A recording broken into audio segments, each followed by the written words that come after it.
السلام علیکم ناظرین، میں ہوں یحییٰ جاوید وانڈے اور ایک اور نشست کے ساتھ آپ کی خدمت میں حاضر ہیں۔ ناظرین، آج کے دن بھی کافی اہم چیزیں اور اہم خبریں ہیں، اس کے اوپر بات کریں گے۔ سب سے پہلے شہباز گل صاحب کے حوالے سے بات کریں گے کہ ایک حادثے کا شکار ہوئے، اللہ کا یہ کرم ہوا کہ وہ بال بال بچ گئے۔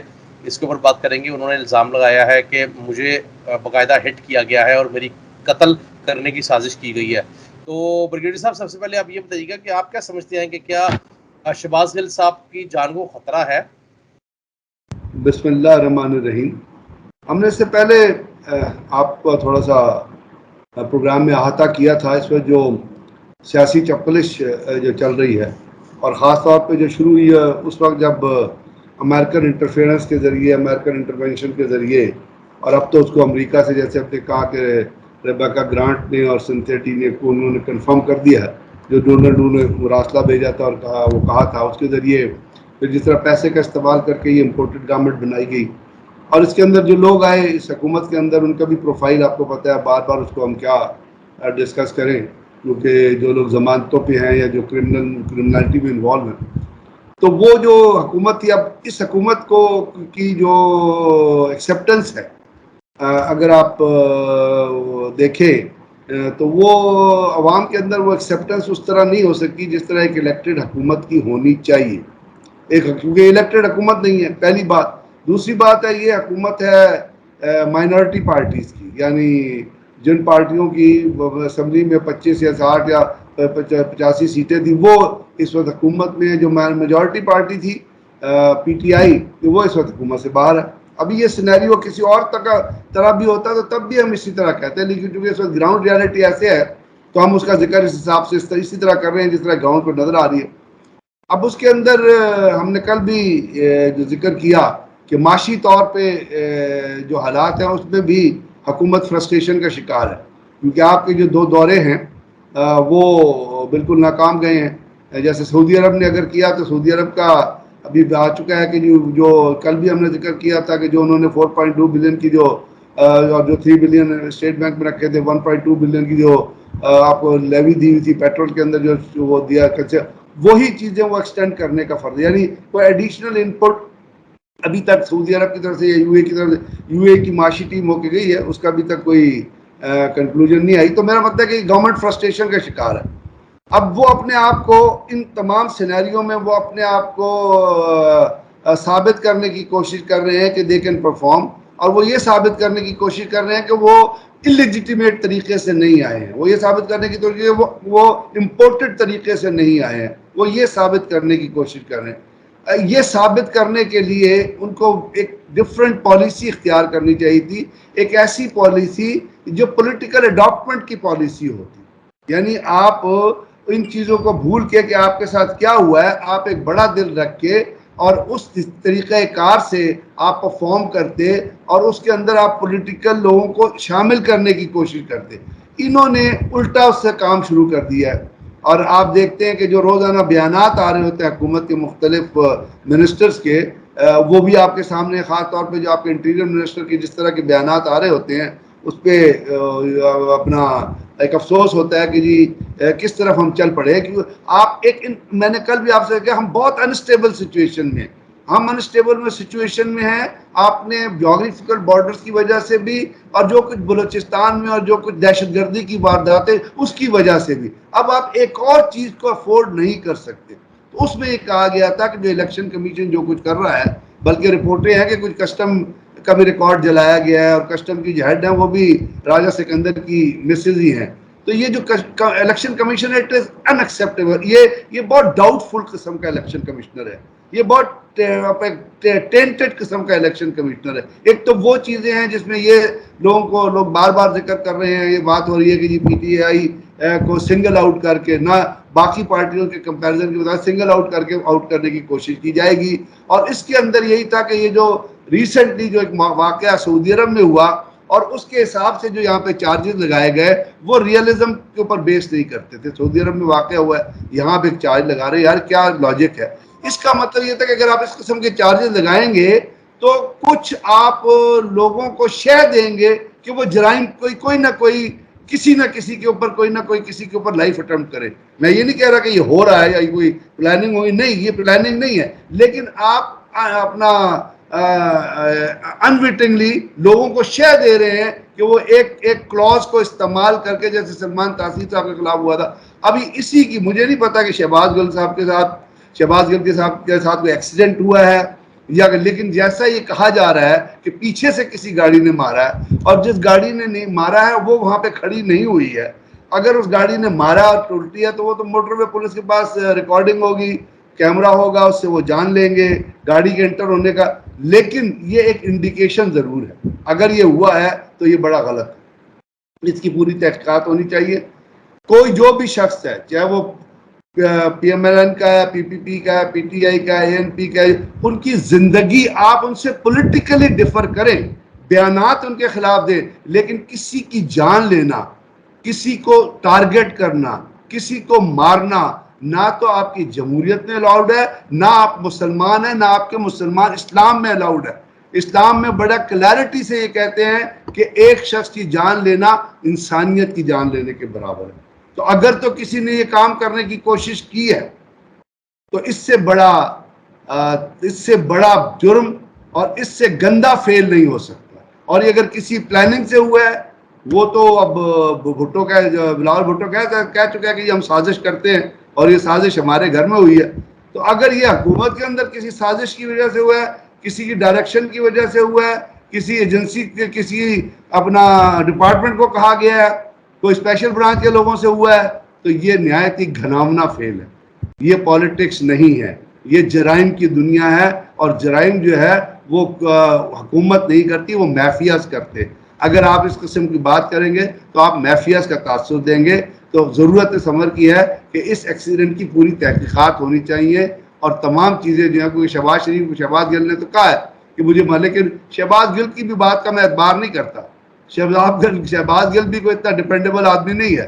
عمران خان کی تباہی میں بہت سارا حصہ جو ہے وہ شہباز گل کا بھی ہے, جس قسم کی وہ اپنا اسٹیٹمنٹ دیتا تھا, اور جیسے آل فال وہ بکتا تھا, وہ اس قسم کے آدمی کو عمران خان کے ساتھ نہیں ہونا چاہیے تھا. پتہ نہیں کس نے اس نے عمران خان کے ساتھ نتھی کیا تھا, لیکن باہر ایک پاکستانی ہے, تو اس پاکستانی ہونے کے حساب سے, مسلمان ہونے کے حساب سے, اور گورنمنٹ کو زیب نہیں دیتا کہ اسی قسم کی کارروائی اس قسم کے لوگوں کروائے جس میں جرم انوالو. اچھا سر, یہ بھی بتائیے گا کہ ایک اور خبر بھی ہمارے سامنے آئی ہے جس میں بڑی جو ہے وہ حیران کن چیز یہ ہے کہ مریم اورنگزیب صاحبہ کہتی ہیں کہ جی ہم کمیشن بنانے لگے ہیں. ایون کہ کمیشن کے حوالے سے آپ بتائیے گا کہ کس نوعیت کا کمیشن ہوگا, اور کیا اس سے پہلے جو کمیشن بنے ہیں کیا کچھ ریزلٹس آئے ہیں, کیا نتائج آئے ہیں سامنے؟ کیا کمیشن, کس چیز کا کمیشن؟ یہ تو دھوکہ دینے کی کوشش ہے نا. مریم اورنگزیب کا بیک گراؤنڈ آپ کو پتہ ہی ہے, میں نے کل بھی آپ سے ذکر کیا تھا. اس سے آپ یہ توقع نہ کریں کہ وہ کچھ سچ بولے گی, اور پھر اس کو وہ ٹرینڈ ہوئی ہے پی ایم ایل این میں, اور اس کی ماں کیا تھی, کہاں سے اس نے شروع کیا, ہولی فیملی میں وہ کیا کرتی تھی, تو اس کا بیک گراؤنڈ بھی بڑا ٹینٹڈ ہے. اس سے آپ کیا توقع کرتے ہیں کہ وہ سچ بولے گی, یا وہ اپنا حکومت کے کہنے پہ کیا کمیشن, وٹ کمیشن مجھے بتائیں, وٹ کمیشن, ان کو وٹ انکوائری کمیشن. ہم نے پہلے بھی اس چیز کو ڈسکس کیا ہے کہ اس کے اندر 3-4 کردار ہیں جو سامنے آ چکے ہیں.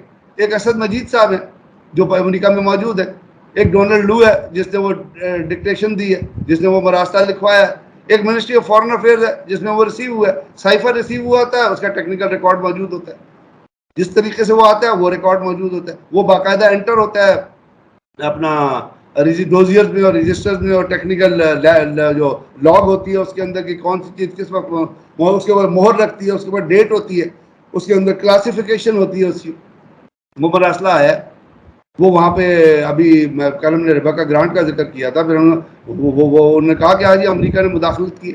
اب یہ اس کو بنیادی طور پہ اس کو پہلے بھی گول مول کرنا چاہتے تھے. جب نیشنل سیکورٹی کمیشن کی دوسری میٹنگ کال کی گئی, نیشنل سیکورٹی کی دوسری میٹنگ کال کی, اس میں اسد مجید صاحب جو ایمبیسڈر تھے انہوں نے کیا کہا, انہوں نے کہا جی یہ تو ہوا ہے, میں نے بھیجا ہے. اب وہ انکار کر بھی نہیں سکتے تھے کیونکہ اس کی 4-5 کاپیاں تو 2-3 کاپیاں تو ہیں جو وہ امریکن, جو پاکستان کی امریکن ایمبیسی, پاکستان کی ایمبیسی امریکہ میں اس کے اندر بن گئی ہوں گی. اس کے وہ ایک کاپی جو ہے اپنا فرسٹ سیکٹری کے پاس بھی ہوگی, اور لوگوں کے پاس بھی وہ کاپیاں ہوں گی. تو وہ کس طرح انکار کر سکتے تھے؟ اب اس میں آپ کیا نکالنا چاہتے ہیں اس انکوائری کمیشن میں؟ اب کل میں سن رہا تھا ایک چینل پہ جوڈیشل کمیشن کی بات ہو رہی تھی. تو وہاں پہ آپ کے ایک بہت بڑے ریناؤنڈ اپنا وہ ہیں صحافی ہیں, پروگرام بھی کرتے ہیں, کامران شاہد کا پروگرام تھا, اس میں وہ کہتے ہیں کہ جی آپ جوڈیشل کمیشن میں کیا آپ وہ ڈونلڈ لو کو بلا سکتے ہیں؟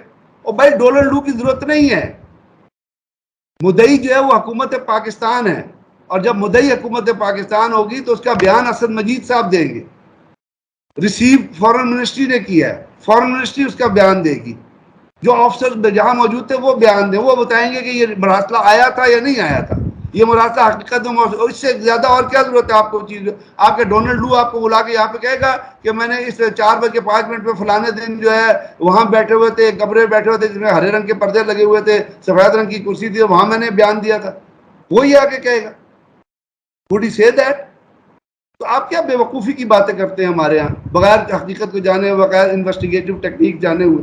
تو بات یہ ہے کہ اس میں آپ کیا نکالنا چاہتے ہیں؟ اگر نکالنا چاہتے ہیں تو آپ دھوکہ دینا چاہتے ہیں حکومت کو. حکومت جو ہے وہ لوگوں کو دھوکہ دینا چاہتی ہے, اس کو پتا ہے کہ یہ سچ ہے, ان کو پتا ہے وہ امپورٹڈ ہے, ان کو پتا ہے ان کے لوگوں کو پیسے ملے, ان کو پتا ہے جن لوگوں کو پیسے ملے وہ اپنے حلقوں میں نہیں جا رہے, ان کو سب کچھ پتا ہے حکومت, وہ لوگوں کو دھوکہ دینا چاہتی ہے بنیادی طور. آپ انکوائری کمیشن بنائیں گے, اس میں آپ ٹی او آر کیا رکھیں گے؟ ایسی رکھیں گے جس میں یہ پتہ ہی نہ چلے کہ جی کہاں سے آیا. جیسے بے نظیر بھٹو جب شہید ہوئی تھی, یا ایون جب لیاقت علی خان کے شہادت میں جائے تو انٹرپول آئی تھی. اب انٹرپول کو رحمان ملک کی ابھی ڈیتھ ہو گئی ہے, انٹرپول کو آپ نے جو ٹی او آر بنا کے دیے تھے اس کے اندر یہ تھا ہی نہیں کہ بے نظیر کے قتل کی وجوہات یا بے نظیر کے قتل کے مجرموں کو پکڑو, کرائم کی طرف جاؤ. لیاقت علی خان کے بھی ٹی او آر میں نہیں تھا. آپ نے یہ واقعہ کیسے ہوا؟ تو انہوں نے تو یہی تلاش کرنا ہے, واقعہ کیسے ہوا. تو جب بھی حکومت کمیشن بناتی ہے وہ لوگوں کو دھوکہ دینے کی کوشش کرتی ہے, اپنے جرم کو چھپانے کی کوشش کرتی ہے, اپنی غلطیوں کو چھپانے کی کوشش کرتی ہے, اپنی غلطیوں پہ پردہ ڈالنے کی کوشش کرتی ہے. اس قسم کے کوئی انکوائری کمیشن کی ضرورت نہیں ہوتی. ایک ڈاکومنٹ ہے, موجود ہے, ڈاکومنٹ پرنٹ ہوا ہے, اس کے اوپر تمام تاریخ سے لے کے تمام نیچے تک چیزیں لکھی ہوئی ہیں, اس کے اندر وہ گفتگو لکھی ہوئی ہے, جس نے وہ گفتگو لکھی ہے وہ کہہ چکا ہے کہ ہاں میں نے بھیجا, میں نے گفتگو لکھی ہے اور مجھے امریکہ میں یہ بتایا گیا تھا. امریکہ سے جو لوگ ہیں وہ اس کو کنفرم کر چکے ہیں. آگے آپ اس کے اندر گڑے مردے نکالنا چاہتے ہیں. آپ کیا آپ یہ نکالنا چاہتے ہیں کہ وہ جو جس پیپر پہ وہ لکھا ہے وہ پیپر کہاں بنا تھا, کس انڈسٹری میں بنا تھا, کس فیکٹری میں بنا تھا, اس پہ لال رنگ کی لکیریں تھی کہ کالے رنگ کی لکیریں تھی, اس کے اوپر پین سے لکھا تھا کہ اپنا پینسل سے لکھا تھا. کیا یہ نکالنا, یہ ٹی او آر بنانا چاہتے ہیں؟ سو اٹس اے دھوکہ, اٹس آل فراڈ. یہ سب جھوٹ ہوگا اور کسی انکوائری کمیشن کی ضرورت نہیں ہے. Every thing is on record, اور امریکہ سے لوگوں نے کنفرم کر دیا ہے, آپ کے امبیسڈر نے کنفرم کر دیا ہے, اور یہ کنفرم ہو گیا کہ امریکہ نے پاکستان کے اندر رجیم چینج میں پیسہ بھی پے کیا ہے, اور اس نے یہ بھی اپنا لوگوں کو بھی لے کے آیا, یہ بھی آن ریکارڈ ہے. یہ آپ کے پاس ٹیپس موجود ہیں, ویڈیوز موجود ہے کہ امریکن امبیسڈر نے جن جن لوگوں سے ملاقات کی ہے, اور اس کی آپ ویڈیوز چلا دیں, ویڈیوز اپنا کے ثبوت دیکھ لیں. آپ کو میں نے ایک لیٹر بتایا تھا, وہ موجود ہے جس میں وہ کہہ رہے ہیں کہ ہم 2023 کے وہ جو انڈومنٹ کمیشن کا جو لیٹر ہے, انڈومنٹ کمیشن فار ڈیموکریسی, ہم 2023 کے الیکشن وہ بھی سائن ہوا ہے, وہ چارج ڈی افیئرس کو ایڈریس ہوا ہے. اب اس سے آگے آپ کیا کھودنا چاہتے ہیں؟ دھوکہ دینا چاہتے ہیں نا, تو دھوکہ دینے کے لیے انکوائری کمیشن بنا لیں, وہاں اپنے پسند کے بندے لگا لیں. جس طرح الیکشن میں آپ پینچر لگواتے تھے اس میں بھی لگوا لیجیے گا. یہ تو پاکستان کی ٹریڈیشن رہی ہے نا مختلف ادوار میں. آپ بے نظیر بھٹو کے قتل کے محرکات کے علاوہ وہ نہیں کروا سکے تو یہ کس طرح ہوگا مجھے بتائیں آپ. وہاں آپ نے ایک اتنی بڑی لیڈر, یار ذرا امیجن کرو بانڈے, اتنی بڑی leader Benazir Bhutto was a very big, was a very بہت بڑی وہ لیڈر تھی بے نظیر بھٹو. ان کی شہادت ہو گئی, ان کے مجرم نہیں پکڑے گئے, پیپلز پارٹی کی حکومت تھی یار. سر وہ تو زرداری صاحب کہہ چکے تھے نا کہ وہ تو ہمیں پتا ہے, اور ہم جو ہے وہ آپ کو پتا ہے وہ کیا معاملات ہیں, اور زرداری صاحب کو اگر پتا بھی ہے تو ایسے بندے کو جب صدر تھا وہ ملک کا, تو میرے خیال ہے اگر عدالتیں کوئی کارآمد ہوتی تو وہ بلا کر پوچھتی کہ ہاں بھائی آپ بتائیں, آپ تو کہتے ہیں کہ ہمیں پتا ہے. خیر وہ اب معاملات جو ہے وہ آگے چل کے جب ڈی کلاسیفائی ہوں گے تبھی سب چیزیں سامنے آئیں گی اگلے 15-20 سالوں کے اندر. لاسٹلی یہ بتائیے گا سر کہ مولانا فضل الرحمان صاحب جو ہے وہ صدر بننے کے خواب دیکھ رہے ہیں, ایک اس کے اوپر کمنٹ کیجیے گا. اور دوسرا زرداری صاحب نے کہا ہے جی کہ ابھی 50% کام ہوا ہے, تو آپ سمجھتے ہیں کہ بلوچستان کے اندر اور کے پی میں جو کہ وہ ہار چکے ہیں, نو کانفیڈنس موشن 2 ووٹ ملے تھے اپوزیشن کو اور باقی ووٹ جو ہے وہ حکومت کو ملے تھے تحریک انصاف کی, تو وہ کامیاب ہوں گے یہاں پہ حکومت بنانے میں؟ پہلے تو اللہ سے ڈریں کہ فضل الرحمان صدر بنے ملک کا. آگے پاکستان کی بڑی بدنامی ہوئی ہے دنیا میں, آپ کیا کروانا چاہتے ہیں, آپ ویسٹرن, آپ دنیا میں کیا پیغام بھیجنا چاہتے ہیں. تو اللہ سے ڈریں آپ, اللہ نہ کرے, اللہ سے ڈرے کہ جی وہ کوئی ہے ان کو آگے وہ جو انہوں نے گل کھلائے ہیں کشمیر کمیٹی کے چیئرمین میں, اگر اس کے اوپر ڈسکس کرنا شروع کریں گے تو پورے دن کا پروگرام اس کے اوپر ہو جائے گا کہ کیا کیا انہوں نے کشمیر کمیٹی کے اندر کیا ہے. اب انہوں نے بیٹے کو منسٹر بنا لیا ہے, باقی منسٹر بن گئے ہیں, اب اور کیا چاہیے. خود الیکشن آ رہے ہوئے ہیں اپنے حلقے سے, حلقے سے الیکشن آ رہے ہیں, یہاں پریزیڈنٹ بننے کے خواب ہے. یار اللہ کو مانو, پاکستان میں کوئی تو اصول ہونا چاہیے, خدا کے واسطے کوئی اصول رکھے, خدا کے واسطے اس ملک پہ رحم کر دیں. اب یار بہت ظلم ہو چکا ہے اس ملک. اب دوسری بات میں اس پہ کیا کہوں گا, بلاول بھٹو نے خود اسٹیٹمنٹ دی ہے کہ جی ہم یہ سازش جو ہوئی ہے یہ ہم بلاول ہاؤس میں ہوئی ہے. یعنی بلاول بھٹو نے یہ ایکسیپٹ کر لیا ہے, میں نہیں کہہ رہا, آپ اس کا بیان اٹھا کے پڑھیں, کہ یہ امریکہ میں نہیں ہوئی, ہم نے سازش کی ہے. تو آپ مجھے پاکستان میں کوئی شخص یہ بتا دے, یا کوئی پولیٹیشین یہ بتا دے, کوئی اینالسٹ یہ بتا دے, کوئی شخص یہ بتا دے کہ سازش کرنا اچھی چیز ہے یا بری چیز ہے. سازش کرنا, جب آپ جمہوریت کا نام لیتے ہیں تو کیا سازش جمہوریت میں جائز ہے یا ناجائز ہے؟ کیا کانسٹیٹیوشن آف پاکستان سازش کرنے کی اجازت دیتا ہے؟ اگر آپ سازش کرتے ہیں کہ تو آپ کانسٹیٹیوشن کو وائلیٹ کرتے ہیں یا نہیں کرتے.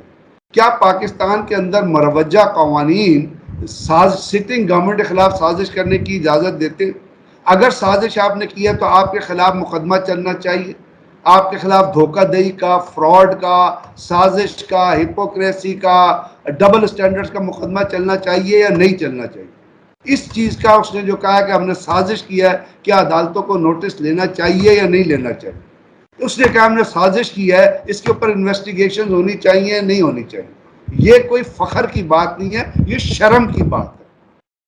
جو یہ کہے گا اس کو شرم آنی چاہیے. جو یہ کہے گا اس کی کوئی عزت نہیں ہے. وہ ڈگنیفائڈ آدمی نہیں ہے جو یہ لفظ استعمال کرے گا, وہ ڈگنیفائڈ پولیٹیشین نہیں ہے جو یہ لفظ استعمال کرے کہ میں نے سازش کی. تو اب 50% ورک سازش پہ آپ نے کیا ہے اور 50% ورک سازش پہ آپ کرنا چاہتے ہیں, تو کون اس چیز کا نوٹس لے گا؟ میں زرداری صاحب کے کریکٹرسٹکس پہ نہیں جانا چاہتا کیونکہ بات بہت لمبی ہو جائے گی, لیکن یہ بہت گندی بات ہے کہ آپ کہیں گے ہم نے سازش کی اور 50% ورک مل گا, 50% اور کرنا. پیپلز پارٹی ایک پروگریسو جماعت تھی. بھٹو صاحب نے جب جماعت بنائی تھی تو ان کا اتنا نیرو ویژن نہیں تھا, ان کا بہت بڑا ویژن, بے نظیر بھٹو کا بھی بہت بڑا ویژن. یہ کن کے ہاتھ میں آ گئی ہے پارٹی؟ کیا اس کے اصول رہ گئے, کیا اس کے اندر سٹینڈرڈز رہ گئے؟ یہ سٹینڈرڈز ہیں کہ گندم جو ہے وہ بوریوں میں پڑے پڑے اس کے اندر مٹی آ جائے. اگر یہ سٹینڈرڈز ہیں اور یہ سندھ کے لوگ اس سٹینڈرڈز کو لے کے چل رہے ہیں, اور بلاول بھٹو خود کہتا ہے کہ سازش کی ہے اور زرداری کہتا ہے کہ 50% کام ہوا ہے, تو پھر اس جمہوریت کا بھی, اس کانسٹیٹیوشن کا بھی اور پاکستان کے قوانین کا بھی ان تمام کتابوں کو بند کر دیں اور اس ملک کے اندر اس قسم کے لوگوں کو کھلا چھوڑ دیں. بالکل ایسی ہے. بہت بہت شکریہ بریگیڈیئر صاحب, آپ نے اپنا قیمتی وقت دیا. ناظرین, گفتگو آپ نے سنی ہے, مجھے دیجیے اجازت, آپ سے ملاقات ہوگی اگلی نشست میں, تب تک کے لیے اللہ حافظ.